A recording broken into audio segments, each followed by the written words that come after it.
The former Ohio State Senator Nina Turner has received a lot of backlash.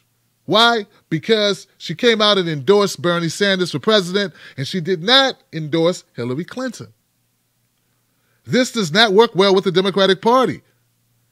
It was almost a de facto requirement of those in the Democratic Party who wanted assistance to run or who wanted to maintain a career in politics that they had to endorse Hillary, not Bernie Sanders. And when Nina Turner dared to buck the system and dared to endorse the candidate that she preferred, when she dared to say to the Democratic Party, you need to move to the left, well, many of the establishment Democrats said, you just left your career behind. I see Hillary supporters attack Nina Turner, blame Nina Turner, and a host of others. But Nina Turner particularly for the loss of Hillary Clinton, as if only Nina Turner would have endorsed Hillary. Then she would have won Wisconsin and Michigan. It's been repugnant, it's been lame, and frankly, it's been hilarious. Nina Turner speaks truth.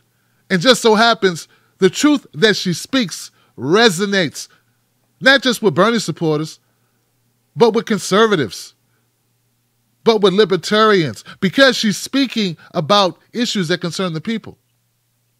I want you to hear a clip that you've probably already heard, but I would like for you to watch it again. It's only a minute long. It's an appearance that Nina Turner made on CNN State of the Union, which has given her even more backlash. How's this playing in Ohio? No one in Ohio is asking about Russia.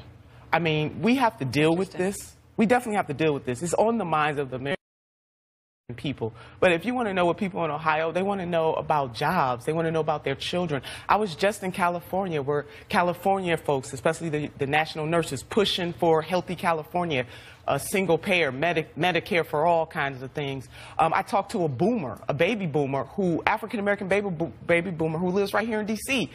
Russia is not in his top 5.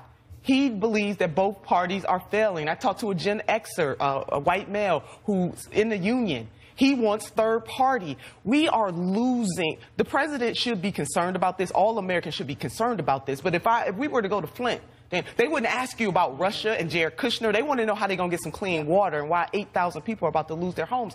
We are preoccupied with this. It's not that this is not important. Yep. But everyday Americans are being left behind because it's Russia, Russia, Russia. Do we need all 535 members of the Congress to deal with Russia? Can some of them deal with some domestic issues? Let me ask you about it. I believe that there are very few Americans who don't live in D.C., who are not connected to mainstream media that peddles the propaganda of the Russia scare story, or are not directly connected to the campaigns of Hillary Clinton, that would disagree with Nina Turner's assertion that the Democratic Party has spent too much time focused on Russia. Way too much time. In fact, I think she's being very diplomatic. At least she said, well, we do need to look into it, but does everyone have to look into it? That wasn't enough, though. That wasn't enough for them. They have been coming for Nina Turner repeatedly, relentlessly on social media, just merely because she says we should focus on issues that impact average Americans. That is at least equally as important as Trump and Putin and the Kremlin and Jared Kushner or whatever, which you have no evidence for anyway.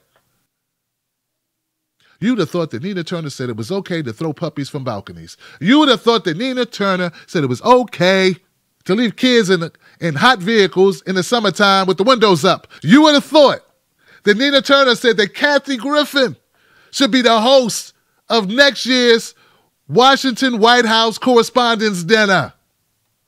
That's how erratic these people were acting about a statement that is not only factually true, but very easily to confirm simply by going out amongst the people and talking to them about what's interesting to them, what matters to Americans.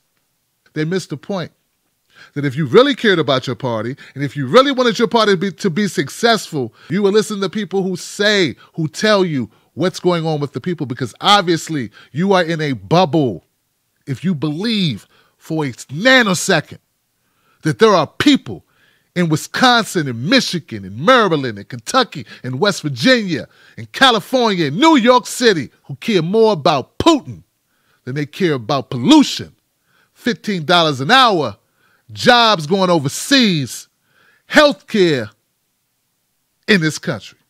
Nina Turner is giving the Democratic Party the recipe. No, not the recipe. She's giving them the fully prepared meal on a silver platter. She's giving it to them, and she's saying, take it, eat this. We can win. And the Democratic Party is too stubborn to take it.